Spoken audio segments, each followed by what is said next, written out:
Welcome to the ABL Recap, where we talk about the ins and outs of the ASEAN Basketball League. My name is Daniel Conti, and together with me is Joshua Uy himself, and also Carl Batumbaka, my friend here. And we're gonna talk about yesterday's Saturday double header. Oh man. Yes. Man, we started off with a high note. Mono Vampire, Formosa Dreamers. Man, Mono Vampire starts off with the season with 2-0, and you know That's the first time. yeah, That's the first time in how many years? 4 years in the league? First time in their ABL history. Fine, ABL history, yes. 2-0. Just shows how deep this team is. We've been talking about their chemistry. Yes. And the 11 players played today for the Mono Vampire. 11. By yesterday. And of those 11 players who played, how many scored the field goal, Daniel? I mean almost everyone. Yeah, definitely. Almost You know what, everyone, man? like 10, 9 of them. Yeah. And you know, Or 7. Something. with the Vampire working this well early on in the season, and actually Josh and I were discussing, you know, with Michael Singletary playing Okay. what, less than how many? Playing 32 minutes. Yeah. Last year, top 5, top 3 Yeah. in terms of minutes played. Yeah, Now definitely, just man. down to 32 minutes. And then remember, like his last game against San Miguel Alab Pilipinas, he just played around 23 minutes. Man, you know, imagine if he could play like more than 30 minutes a night, Yeah. a day. Yeah. Yeah, but the beauty with Andre Urlap's system, you don't have to play that many minutes. They're Really. spreading the minutes, Yeah. they're spreading the offense, bringing that Euro style. Yeah, but it's not To load ABL. management. Oh. It's not NBA style load management. No, Okay. Not that far. far Okay, from I it. call Far it from it. playing wisely, Okay. using your players Uh-huh. wisely. So when it comes playoff time, they're fresh. Yeah.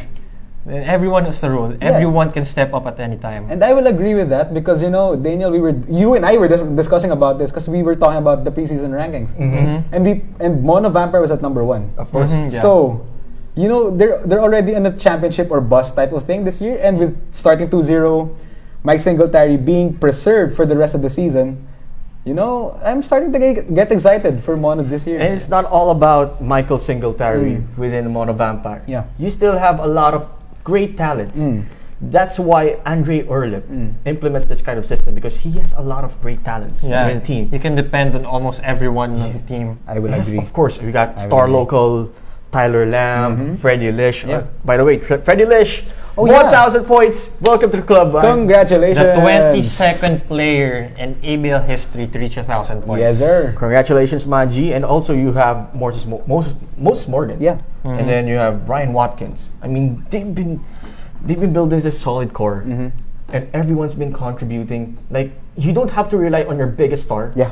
of the team, because everyone is a star. Even the locals, Chichay Ananti, Naratip Monserm, everyone is a star for Mono Vampire. But So let me shift we've been talking about Mono Vampire. We got hype, man. Formosa Dreamers, Yeah. I think they proved today that they also have the firepower that they need, right? They have Marcus Keane, Yeah. who actually played for Mono Vampire last season for 2 games. Okay, Yeah. good. Averaged 32.5 points in those 2 games. He returns in his first game in the ABL since last year against the Mono Vampire. So how ironic is that? So you have the history going on here, Josh, huh? But again, with Marcus Keane playing in the Mono Vampire Stadium, Stadium 29, he put up 22 points in that game. That game yesterday, 22 points, 6 rebounds, 6 assists, 2 steals. I mean, he's been playing all around despite his size of 5'11". Man, Maybe 5'9". something Well, like that. he looks 5'9" on TV for me. I don't know. But given his size disadvantage, Yeah. he's been playing with all heart against everyone. Definitely. Against taller guys. He's been putting up shots everywhere. And also, it's not only Marcus Keane who's been the one who's Yeah, they bringing have up Jet Chang, Oh, they man, have Jet Chang. Jaron Young, Kenny Chen. Jet Chang. Oh my I think Jet just a Chang. matter of like They just have to figuring out They just have to everything. play more together. They've been honestly. playing what for like 3 weeks 3 together. weeks, yeah, training camp. Definitely. And You know, under Kyle Julius. you know, if you want to keep winning, it takes time. It takes time to build the system. But when you have a coach with the pedigree of Kyle Julius, you know, that's gonna be fast tracked a little bit. And you know, with the game, with Mono taking what, a 20-0 lead, a 20 point lead early in the game. And then Formosa finding ways to bring it back. Yeah, with Jet Cha, Marcus Keane leading the way. Man, don't forget Tian Lei. Tian Lei, he's been playing well, man. I mean, dude, give him some credit, guys. I mean, Tian Lei's been, a solid. He's been a solid. Yeah. It's not on the box score. He's a glue. For me, the way I saw him play, he's a glue guy that you would want to have on your team, but you would hate to play against him. Yeah. Even though the stats don't show up on the box score, there's a lot of ways to win a basketball game without contributing to the box score. And Tian Lei was one of those players for me. Oh, yeah? So yeah, they were down by 20, then 11 at the half. Yeah. They even got the lead at some point. But I think at the end, Mono Vampires' chemistry and playing together for a while now showed in the last few minutes. Okay. It was just a little too much for me. Yeah. I mean, again, it's an interesting game. I mean, everything is so exciting. And now, let's shift to another exciting game. I mean, it was a close game with Mono Vampire and then the Formosa Dreamers. And this one, Macau Wolf Warriors and the Macau Black Bears. It's a clash in Macau. I mean, what are your thoughts about those games? I mean, it's really great. The difference for the Macau Black Bears this time, during their first game, they had 0 bench points. As in, no one from the bench scored. They only played 2 players off the bench. Definitely. Now they have 15 points off the bench. So I think they're trying to let the bench players have a role in the team. They know that the starters can't do it all. Even though you have Kenny Manigault, Mike McKinney who can score the ball. For the Black Bears, the way I saw them play, it was interesting because you can see that there's a new duo being formed. Yeah. That the ABL should really take notice. With Mick McKinney and Brandon Edwards playing together, it's exciting. I saw them play, and even you can find Aden Jennings-Leong. Oh man, Jennings-Leong has been playing good. He played good. What, 20 points? I think 20. That's around, plus how many threes? Around 4 or 5, I think. 4 or 5 threes. Yeah, and then Jennings is also one of those locals that I would count on to be part of that focal point of the Macau Black Bears defense, but offense actually. Don't forget Kenny Manigault, 33 points. I mean, he's just continuing his tear from last game. Man, he's been playing all around for them. He's been spotting up threes. He's proving to the ABL that he's more than a slasher, an athletic player. He can also shoot. True. He can also chase down the lanes. He can also defend well. And that's the kind of guy Kenny Manigault is.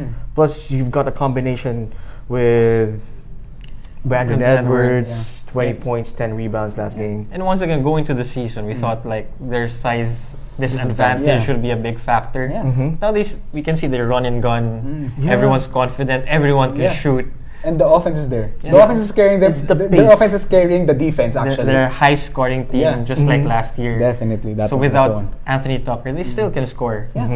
But for the Macau Wolf, what can you say about the Macau Wolf Warriors? I mean, give him credit. I mean, Kai Chen, they've played better than the previous season opener that they had last season. 32 points from Chai Chen. Yeah. I mean, given the fact that they were just destroyed by the Hong Kong Eastern last season with their season opener, this time around they managed to put up quite a close game. Yeah, it was a bit more respectable than last year. You would agree. Yes, both of you would. They're implementing a new system. They have new imports. Yeah.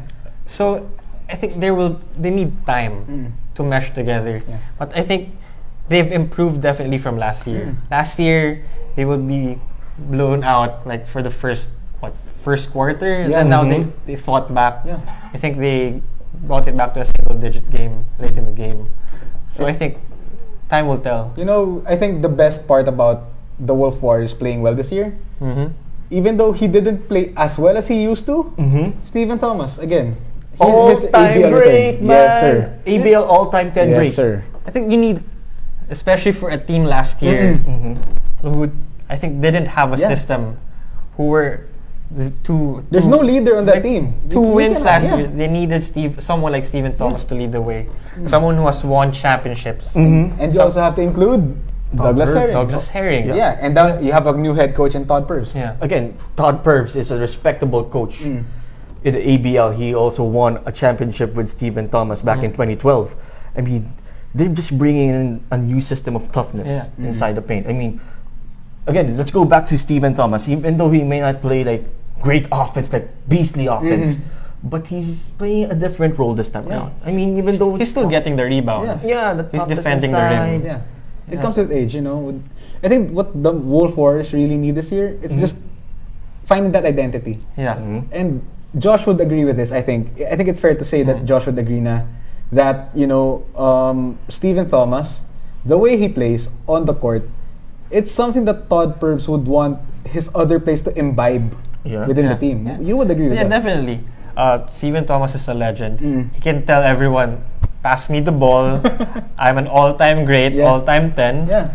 He chooses to play his role. Yeah. So he doesn't need to score. Yeah. He have Dog Herring. He have Julian Boyd. Chai Chen. Chris Chen too. All he has to do is rebound, be a leader. Yeah. I think moving forward, Stephen Thomas is the person that can bring them there. Maybe not in scoring, but the identity that the team needs. But let's go back to like the whole game itself. So in the first half, it was like raining threes from Macau Black Bears. 10 threes in one half. That offense, man. It's just when you pass when you have someone like the caliber of Mick McKinney on the team. Fine, you can say that Anthony Tucker was a big part last year. Yeah. Even if his departure and his subsequent injury happened, you know, I think it's safe to say that Mick McKinney is a different beast this year. He's proven it in the Taipei Fubon One Braves rebound game. shy of a triple-double. Oh, man. He put up 23, 9, and 12. 12. 12, I think. 12 assists, Okay, I think. 12 Yeah, assists. I think so, yeah. But, you know, man, if you put the ball in Mick McKinney and you just trust him to run the offense, I think he had that one broken play. He was falling out of bounds, and he threw the ball to a trailing Jennings Leong, who pulls up for a three, and he drains the three. So that just means he has that court vision, and that he trusts his plays as well. That the ones who are on the court with him, as long as Mick McKinney runs the offense, the Macau Black Bears are gonna be fine. They're gonna do great. They're going to be scary for the other teams. They can be scary for the other And teams. speaking of other teams, Macau Black Bears still has a next game next week against Hong Kong Eastern. The debuting Hong Kong Eastern for the season. I mean, it's gonna be a tough one. I mean, it's gonna be like the situation is the same with the Taipei Fubon Braves versus the Macau Black Bears, and then you have Hong Kong Eastern versus the Macau Black Bears. It's like a similar team. Again, Hong Kong Eastern has a solid local core, and then they also have brought in hot prospects, younger prospects from the import for the imports. I mean, like Trakel again and TJ Price, Michael Holyfield continuing. And you know his what, man? role.